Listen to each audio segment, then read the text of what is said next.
नमस्कार, मी सुनील. आपण पाहतात आवाज इंडिया मराठी.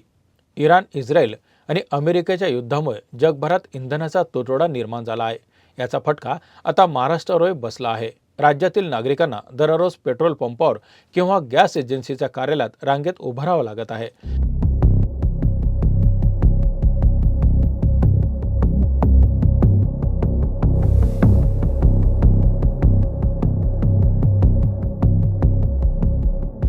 विशेषतः रणरणत्या उन्हात अनेक ठिकाणी नागरिकांना असह्य अनुभव मिळत आहेत.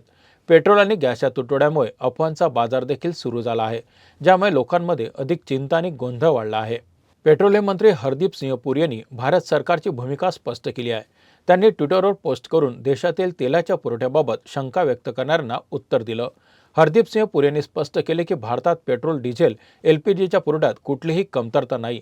असं म्हटलं तरी राज्यात इंधनाच्या तुटवड्यामुळे अनेक पेट्रोल पंपावर गर्दी वाढली आहे. मुंबईतील पेट्रोल पंपावर आधी 2 ट्रक पेट्रोल म्हणजे 40,000 लिटर इंधन येत होतं, पण सध्या हे प्रमाण केवळ 20,000 लिटरपर्यंतच राहिलं आहे. काही लोकांद्वारे पेट्रोल संपेल अशी अफवा पसरली गेली असून त्यामुळे अधिक लोक पंपावर रांगेत उभे राहायला लागले आहेत.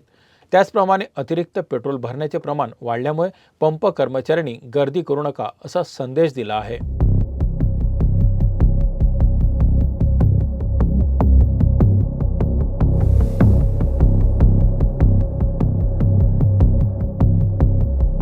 मुंबईसह ठाणे, अंबरनाथ, बदलापूरच्या पेट्रोल पंपावर सकाळपासूनच मोठ्या रांगा लागलेल्या दिसतात. खास करून बाईक स्वारांची पेट्रोल पंपावर अधिक गर्दी दिसते.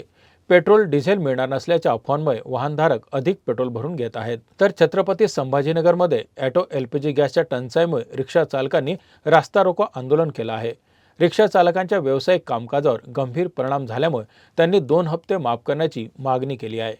गॅस पुरवठा सुरळीत झाला नाही तर 30 तारखेला चक्काजाम आंदोलन करण्याचा इशाराही रिक्षा चालकांनी दिला आहे.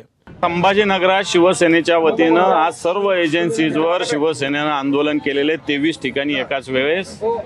या माध्यमातून 2च विषय आहे. गॅसची जी टंचाई आहे, घरगुती गॅसची, OTP आल्यानंतरही 10-20 दिवस सिलेंडर मिळत नाही आणि हेच सिलेंडर काळ्या बाजारामध्ये 1600 रुपयाला, 1800 रुपयाला, 2000 रुपयाला, काही ठिकाणी 3-3 हजार रुपये पण मिळतो. या 2 विषय आमचे महत्त्वाचे आहे. घरपोच गॅस मिळालं पाहिजे, घरगुती गॅस मिळाला पाहिजे.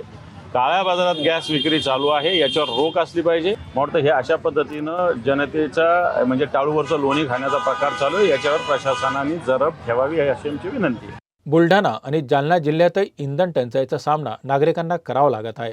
बुलढाण्यात ग्राहकांनी पेट्रोल पंपावर इंधनासाठी गर्दी केली आहे आणि चिखली येथील एका ग्राहकाने 200 लिटर पाण्याची टाकी विकत घेऊन पेट्रोल भरवले. जिल्हाधिकारी यांच्या आदेशानुसार इंधन साठ्यावर कडक निर्बंध आले असले तरी पंप चालकांच्या तडजोडीमुळे स्थानिक प्रशासनाला कडव्या उपाययोजना कराव्या लागल्या आहेत. जालना जिल्ह्यात सलग 3ऱ्या दिवशी अनेक पेट्रोल पंप बंद राहिल्याने या परिस्थितीमुळे नागरिकांना पंपावर येऊन परत माघारी जावं लागत आहे. स्टॉक नसल्यामुळे पंप चालकांना बॅरिकेटिंग करावं लागत आहे. ग्रामीण भागातून नागरिकांची संख्या वाढल्यानं स्थानिक पंपावर इंधनासाठी दीर्घ प्रतीक्षा आधी तयार झाली आहे.